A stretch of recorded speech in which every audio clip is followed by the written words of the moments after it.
শবে বরাতে মূলত কি কি আমল আছে? শবে বরাত উপলক্ষে ওই রাতে করার জন্য হাদিসে আলাদা করে এই আমল, এই নামাজ, এত সূরা, এতবার, এরকম কোনো কথা কোনো বিশুদ্ধ হাদিস দ্বারা প্রমাণিত না।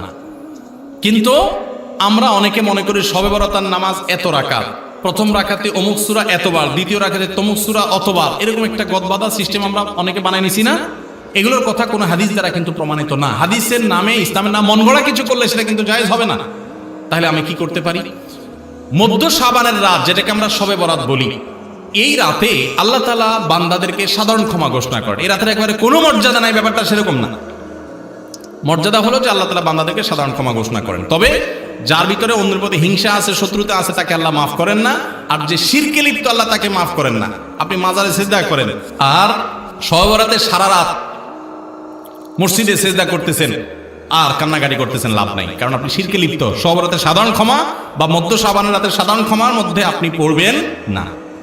এই জন্য শবে বরাতে আল্লাহ তাআলা সাধারণ ক্ষমা যদি আপনি পেতে চান, তাহলে আপনার কি করতে হবে? আপনার নিজেকে শিরক থেকে মুক্ত করতে হবে। শত্রুতা বিদ্বেষ কারোর প্রতি রাখা যাবে না, সবাইকে মাফ করে দিতে হবে। আল্লাহ আমাদেরকে তৌফিক দান করুন।